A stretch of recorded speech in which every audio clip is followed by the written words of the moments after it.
Think about the relentless maintenance required to keep a human body operational. You wake up, you immediately have to consume organic matter. You drink water to keep your cells from drying out. You expend energy, the body breaks down, and a few hours later you have to shut the system off and sleep, just to frantically pull it back together for the next day. We are taught to view the passive acceptance of this daily grind as maturity. We treat the constant need to feed, rest, and repair ourselves as a baseline. But if you step back and observe the mechanics of it, much of what we call maturity is simply an adaptation to an absurd, exhausting drain on our resources. This physical fatigue is not a biological glitch. It is the strict thermodynamic law of the physical universe. Everything oxidizes. Everything ages. Every structure requires constant, massive infusions of outside energy just to momentarily stave off its own collapse. Human biology functions as a localized pocket of entropy. The body operates as a machine, burning fuel to survive its own decay, turning the daily experience into a highly efficient energy harvest.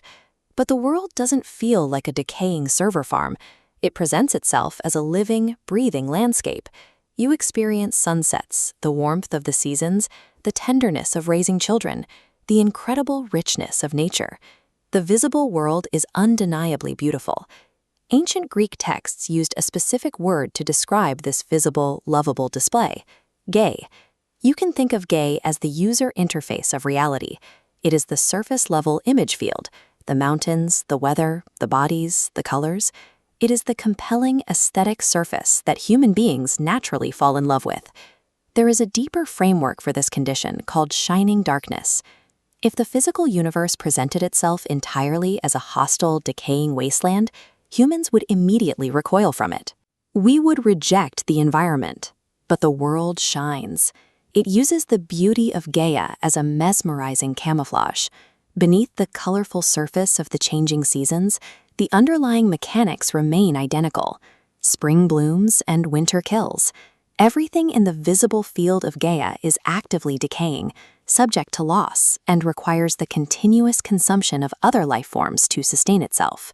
The cycle creates the appearance of meaningful transformation, but it is actually a closed loop of decay. Humanity is intoxicated by the beauty of this interface.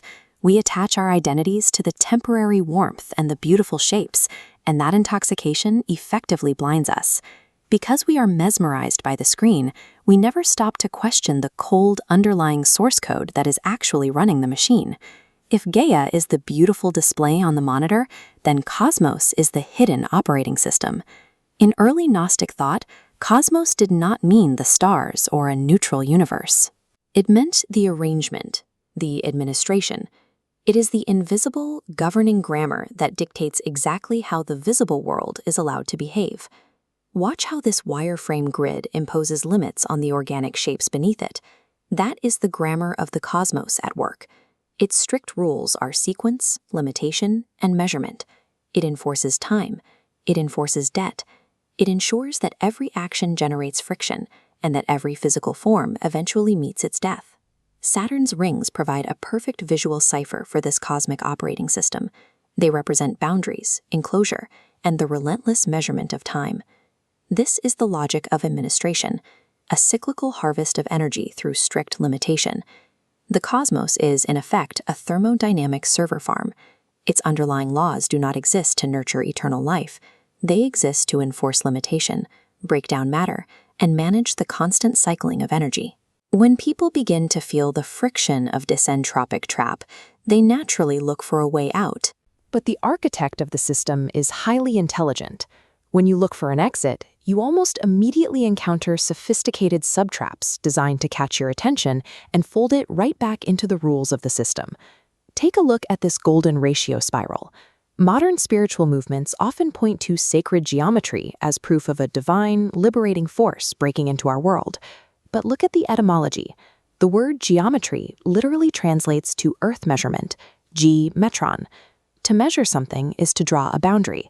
It is to dictate exactly where matter must go for physical space to exist. Perfectly balanced math and fractals are the absolute science of limitation. When you study them, you aren't looking at freedom. You are looking at the prison's walls. Nikola Tesla famously suggested thinking in terms of energy, frequency, and vibration to find the secrets of the universe. But a frequency is a measurement of displacement over time, a function of the Saturnian clock. A vibration requires the friction of dense matter to exist at all. Tesla was mapping the precise physics of the entropic machine, not a way out of it. You see the same trap in Orthodox Abrahamic religions. If a system were truly about spiritual awakening, its vocabulary would center on illumination. Instead, the ancient Hebrew and Greek roots for salvation and sin, words like pada and chatath, are commercial and legal terms. They describe buying back forfeited property and paying off physical debts through sacrifice.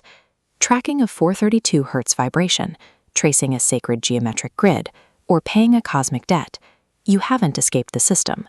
These systems take the warden's rules of measurement, frequency, and debt, and they trick you into calling them holy. This brings us to the admin of the server farm.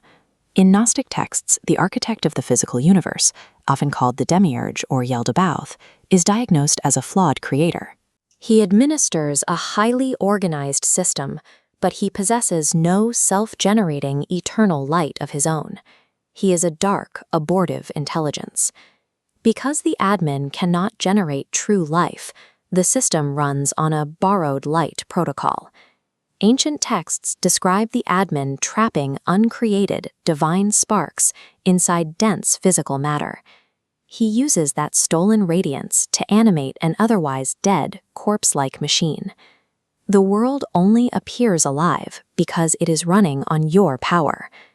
The system maintains its control through the Counterfeit Spirit, an inward code that shapes your ego, personality, and survival instincts.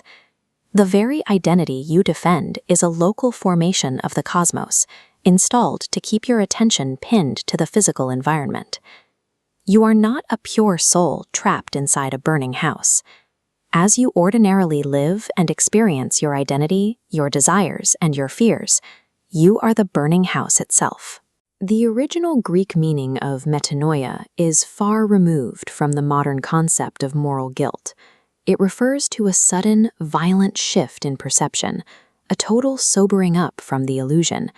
This sobriety involves looking at the cycles of the world and recognizing the entropic machinery beneath them.